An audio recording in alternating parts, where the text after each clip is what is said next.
Here's some of Justice Elena Kagan's reaction to the president's lawyer's presentation today in the Supreme Court fighting subpoenas for Donald Trump's tax returns. No place do you make a case as to why these particular subpoenas place a particular burden on the president such that he will be prevented from carrying out his constitutional responsibilities.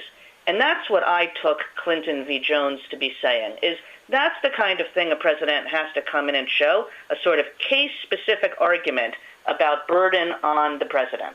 And are you making that kind of argument at all?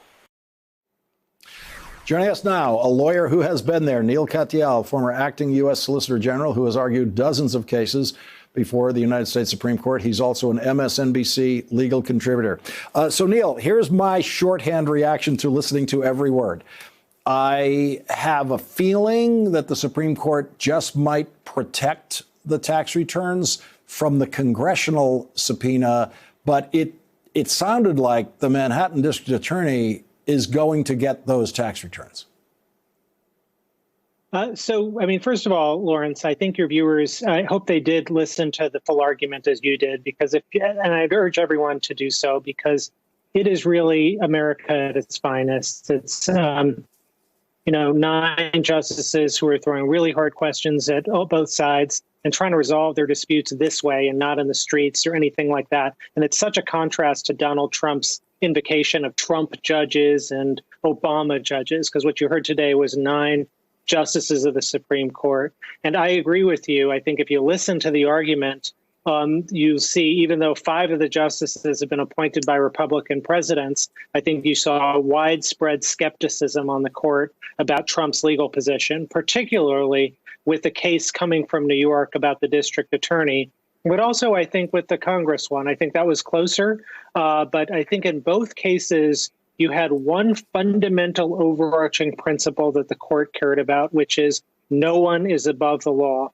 And Trump's argument is essentially, I don't have to bother complying with congressional subpoenas. I don't have to bother complying with prosecutor subpoenas, even though, Lawrence, you and I and every other citizen in this country would have to comply with those subpoenas. And, particularly for a president who says he's a textualist a textualist president who wants to follow the Constitution as written, this is all wholly made up out of cloth. And that's what you heard the court getting at in these excerpts you've been playing. Neil, how important is it that these subpoenas were not actually directed at Donald Trump? They were directed at the accounting firm in both cases. Yeah, it's really significant because the court has twice in recent years in our lifetimes had similar cases. One was the Paula Jones case, and the other was the Nixon tapes case. In the Nixon tapes case, they were subpoenas directed right at the president. And even then, the Supreme Court unanimously said that those subpoenas had to be enforced. And that was true even though 3 of the justices on that court were appointed by Richard Nixon himself. In the Paula Jones case, 2 justices appointed by Bill Clinton, and yet the court unanimously, including those 2 justices, said the president could be subject to a civil suit. Here, we're not even talking about anything like suing the president or trying to get his official records from the Oval Office. As the lawyer for the House and the district attorney both said, this is about stuff in his accounting files. He doesn't even have to bother being involved. And it's stuff from well before he was president. This is about the payments to Stormy Daniels and other things that President Trump's own lawyer, Michael Cohen, has said there were financial improprieties and potential crimes stemming from.